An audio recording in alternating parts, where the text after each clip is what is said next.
Recently, we came to know that US Fed is printing money, and that is one of the reason for inflation in US. And along with that, it is impacting India. Wait, ये क्या बात हो रही है? US note print कर रहा है या जो भी कर रहा है वो इन्फ्लेशन रोकने की कोशिश कर रहा है. वहाँ पे बहुत ज़्यादा इन्फ्लेशन हो गया, उसको कंट्रोल करने की कोशिश कर रहा है. बट यहाँ पे तो सुनने को मिल रहा है क्या नोट छापना एक रीज़न है इन्फ्लेशन का और इंडिया को भी इम्पैक्ट कर रहा है. Hello everyone, welcome back to our YouTube channel. आज हम यही जानेंगे कैसे यूएस में नोट प्रिंट करना उनके लिए इन्फ्लेशन का एक रीज़न बना और इंडिया ने वो उपाय इन्फ्लेशन को रोकने के लिए क्यों नहीं अपनाया. अभी रिसेंट रिपोर्ट के हिसाब से यूएस में पिछले महीने यानी मतलब फेब में 8.54% का इन्फ्लेशन देखा गया था. आपका होगा इंडिया में भी कुछ इतना ही रहता है, but India is a developing nation, developing economy है इंडिया और यूएस एक डेवलप्ड इकॉनमी है.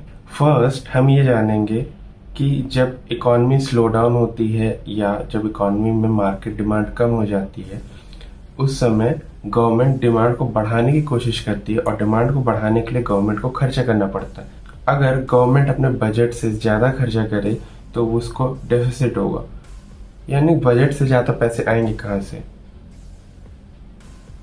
तो बजट से ज़्यादा पैसे आएंगे दो तरीके से. हर गवर्नमेंट का अपना तरीका होता है, बट गवर्नमेंट दो तरीके से पैसे ला सकती है, या तो नोट छाप ले या तो किसी से उधार मांग ले. आज हम उधार मांगना यानी लोन या बॉन्ड लेने के तरीके पर डिस्कस नहीं करेंगे, क्योंकि हमारा टॉपिक है note printing. Currency note printing से क्या इम्पैक्ट हो रहा है वो हमें जानना है, तो इस चीज़ को स्किप कर देते हैं और आते हैं अपने टॉपिक पे. अगर आप लोगों के हाथ में ज़्यादा नोट्स पकड़ा दोगे, ज़्यादा पैसे पकड़ा दोगे, वो क्या करेंगे? ज़्यादा पैसे पकड़ा देने से वो दो चीज़ करेंगे, या तो पैसे को वो सेव करेंगे या तो पैसे को वो खर्च करेंगे. अब पैसे को सेव करेंगे तो मे बी वो किसी इन्वेस्टेबल इंस्ट्रूमेंट में पैसे लगाएं. अगर वो पैसे को सेव करेंगे तो उससे इन्वेस्टमेंट इंजेक्शन होगा इकॉनमी में, जो कि गवर्नमेंट के लिए ठीक ठाक है. मतलब वो कहीं ना कहीं ये भी चाहते हैं कि इन्वेस्टमेंट हो, बट उनका प्राइमरी मोटिव है डिमांड बढ़ाना. तो लोगों को क्या करना होगा? खर्च करना होगा. और यूएस की इकॉनमी अभी से पहले तक तो एटलीस्ट स्पेंड करने वाले वहाँ पे लोग मेजॉरिटी में थे. आप सोचो, जहाँ का क्रेडिट कार्ड का डेट ही 1 ट्रिलियन का है, तो वहाँ पे लोग खर्च करने वाले होंगे ही होंगे. तो इस मोटिव से यूएस गवर्नमेंट ने बहुत सारे नोट छापे और लोगों को फाइनेंशियल एड देना स्टार्ट किया. और उनका एम ये था कि लोगों के हाथ में जब पैसे जाएंगे वो चीज़ें खरीदेंगे. तो कोविड की वजह से जिनकी इनकम कम हो गई है उनके पास पैसे होंगे चीज़ें खरीदने के लिए, और वो चीज़ें जब खरीदते रहेंगे तो चीज़ों में डिमांड की शॉर्टेज नहीं होगी और चीज़ें नॉर्मली चलती रहेंगी. इकॉनमी में इन्फ्लेशन का असर उतना ज़्यादा नहीं दिखेगा. पर इस बार चीज़ें अलग थी. इस बार यूएस चाइना ट्रेड वॉर, कोविड-19 और सेमीकंडक्टर का शॉर्टेज, ये तीन रीज़न बना सप्लाई चेन और लॉजिस्टिकल इशू में, जिससे प्रॉपर सप्लाई नहीं हो पाई और डिमांड ज़्यादा थी. लोगों के हाथ में पैसे थे, जिसके वजह से प्राइस जो थी चीज़ों की, जो भी गुड्स थे उनके प्राइसेस शूट अप हो गए. जब गुड्स एंड सर्विसेज के प्राइसेस शूट अप हुए, बढ़ गए, उस समय हम क्या समझ सकते हैं? उस समय जाहिर सी बात है चीज़ों के दाम बढ़ रहे तो इन्फ्लेशन होगा ना यार. और वो स्टेप गवर्नमेंट को उल्टा पड़ गया. जहां वो सोच रहे थे कि डिमांड प्रॉपर रहेगी, डिमांड में कमी नहीं आएगी, तो इकोनॉमिक स्लो डाउन नहीं देखना पड़ेगा, उसके अपोजिट ऐसा हुआ कि सप्लाई नहीं थी और डिमांड थी बोल के इन्फ्लेशन बहुत ही हाई हो गया. और पिछले 3 डेकेड में सबसे ज़्यादा हाई इन्फ्लेशन यूएस में है. बट यार, यूएस का इन्फ्लेशन इंडिया को कैसे, समझ में नहीं आ रहा, बात नहीं बन रही. यूएस का इन्फ्लेशन इंडिया को कैसे इम्पैक्ट कर सकता है? आपको समझाने के लिए मेरे को एक चीज़ बोलनी है. एलपीजी नहीं, लिक्विफाइड पेट्रोलियम गैस नहीं, liberalisation, globalisation and privatisation. Yes, liberalisation, privatisation and globalisation. So ये जो चीज़ थी ये 1991 के बाद इंडिया बाकी कंट्रीज के साथ जैसे ही ट्रेड में आई, हर कंट्री आप कह सकते हो आज के समय पे वर्ल्ड ट्रेड के समय पे एक दूसरे के साथ डिपेंडेंट है। और जहाँ पे यूएस इंडिया का थर्ड सबसे बड़ा इम्पोर्टर पार्टनर है, यानी इंडिया का जो इम्पोर्टर लिस्ट होता है कहाँ से इंडिया सबसे ज़्यादा इम्पोर्ट करता है, चाइना और यूएई के बाद यूएसए तीसरे नंबर पे आता है।